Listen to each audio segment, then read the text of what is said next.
Nandito na tayo ulit. Soli na natin to. PetSmart. Ano ba yan? Ano kasi to eh, hindi siya natural. Kumbaga, it was made. Hi there. If I'm doing a return? A return? Yeah. Snail. Oh, sorry, yes, for product returns, I'll have you head to the back. Head there? You got it. Okay. And they'll bring it back. Okay, sounds good. They'll give you a sentence bring back here. Thank you. You got me so bad, you make it all slow down, not getting closer, you're killing me. You got it so bad. Yun. Excuse me，这个是狗的牙膏吗？哦，dog。 Yeah, for dog. So for teeth. Yes. Yeah. Thank you. Yeah, no worries. Kapitbahay namin yun. Hello. Kapitbahay namin, unit sa baba. Ito yung last time na pinakita ko sa inyo. Ito yung binili natin. Yung mga maliliit na lang yung natira. Hindi natin kukunin yan kasi gagawin niyang chichibugin yan ng flower horn. Masyadong maliit. Ito naman, kumakain niya ng halaman. So, hindi natin kinukuha yan. I bought this on the 22nd. And unfortunately, it passed away after 7 days. Yeah. So, yes. Here you go. No smell. But it stopped moving. I observed it for 3 days. And then totally not moved. Narrate normally goes around. Especially at night. Yeah. This was start really stinking. Yeah. That's always what hits me with these guys. Oh, I see. Yan, nakukuha na tayo ng refund natin. Here we go. So, oh, yeah. Thank you. Nakalimutan pa natin resibo natin. Anyway, pa-refund na natin to. Thank you. Thank you. Alright. All done. Complete na ang ating refund. Isipin mo, bumili tayo, nag-return tayo, same ang haba nung receipt. Pero magastos masyado. Okay, nasoli na natin ngayon. Siguro next goal natin is tignan natin yung mga potential na bin nitong PetSmart. So here's what I'm going to do. Isasama ko kayo. Papakita ko sa inyo yung mga nakikita ko ditong bin. Malapit lang. So beside the PetSmart, meron ditong parang grocery to Sun Given Foods. Yan. Ang first na bin natin na makikita would be ito. Nakikita nyo ba itong right in front? There's a green bin and then a blue bin. So this could be one. Pero as you can see, may gate siya, no? Yan. Isa yan. And then, tingin tayo. Kung mapansin nyo kanina yung punta na, di ko alam kung nahagip man ng camera natin. Wala silang stocks. They normally receive delivery on a Thursday. So, potentially, the best time to check if ever magagawin natin yung ganyang content would be to do it on a Thursday. But we'll see. Ito pa yung isa ko nakitang bin, which is nasa likod na nung building nila. Ito. Saan tayo dito? Ayan, nakikita nyo ba to? Alamin natin, baka meron pang mga Exit the parking lot. ibang bins sa likuran. Wala na, delivery na to eh. Ito, as you can see, meron dito green, blue, and then garbage lang din, no? Ayan, GFL. And then yung itong dalawang to naka-lock. And then yung isa hindi. So yan yung mga bins. Ayun, meron pa dun. Pero I think yung blue na yon, yun na yung sa building na yon.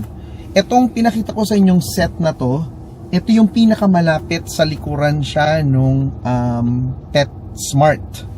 So naisip ko, siguro since ito open space, this could be the most potentially bin na ginagamit nung PetSmart.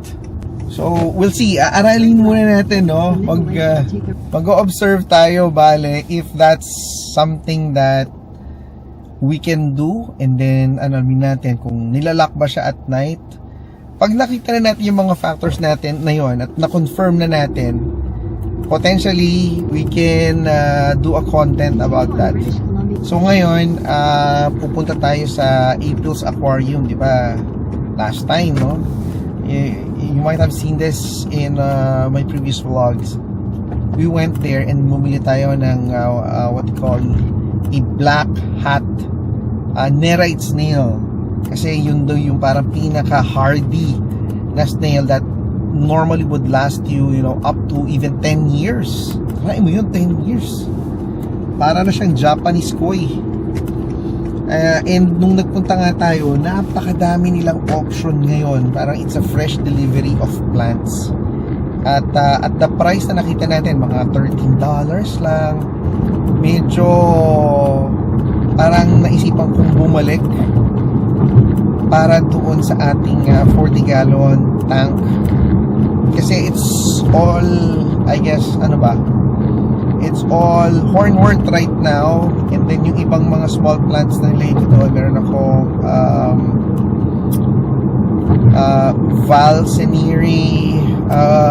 Valsineria neri, right? Na plant, yun lang yung parang nagta-thrive. But all the rest, yung mga small plants ko, hindi. I think yung Amazon ko, it's still too small. Kung meron sanang malaking Amazon sword doon, I would prefer that. Kasi medyo hindi siya ginagalaw. No flower pot natin. We've decided, kumuha rin tayo ng chlorinator. Pinapack lang yung Java fern natin. $42. The Java fern is that 34? I thought it's 31 something for group 11. Oh, it's not here. It's group 11. 11? Which is actually reduced Cheaper? in price. Yeah. Okay, let's do it. Kamilos pa tayo. Different supplier that sent some on rock that were smaller, which was Yeah. the 31s. Perfect. Thank you so much. All right, thank you. What is it? Is that guy for it? Yeah. We got what we need. Yun. Nakamenos pa tayo. Ina-expect ko kasi $42 yung babayaran ko. Tapos nakita ko, sinacharge sa akin $34. 34. I'm happy that we're able to save. Happy fish keeping. 12:40 on the way home. Masaya tayo. Nakamenos tayo. $30. That's not bad of a price. Ito lang medyo mas mahal to. Typical to nasa $11. Pero sa kanila 13 something. Eh naisip ko, gas na lang, 'di ba? Naka-save ka na, mahal-mahal lang gas ngayon. If bibili tayo doon sa pinagbibilan natin na mas mura, pupunta ka din eh. Para ka na rin nagbayad sa gas. So ngayon pauwi na tayo. And ilalagay ko na to mamaya sa aquarium. Pauwi na tayo. Ilagay ko muna yung binili natin doon sa bahay. Tignan lang natin yung parang pinaka unit ang nirentahan natin. Ito yung, I think pinakita ko na ito sa dating vlog ko. Yung rental suite sa building namin. Each and building meron bawat isa. Ayan. This is it. Not bad, di ba? Double bed. Yung mattress. Maglalagay na lang ng bedding. Ayan. Sarili siyang water heater. Not bad. Kung may guest ka, pwede. Tapos ang lapit lang sa unit namin. Well, kaya tayo nagpunta dito is para makita natin kung malinis yung washroom. Malinis yung washroom. Oh, saan ka pa? Diba? Siguro, linisin na lang tong sink. May sabon. Pero, tayo na lang maglalagay niyan. Siguro, tulong tayo mamaya sa paglinis nitong unit. Pero may sarili siyang heater, oh. Yan ang kagandahan nito. Pero siyang sariling balcony. Ayan, oh. Not bad, right? Ayan, oh. Nandun yung unit namin, Anyway, In the meantime, pwede palang ilagay yung halaman dito.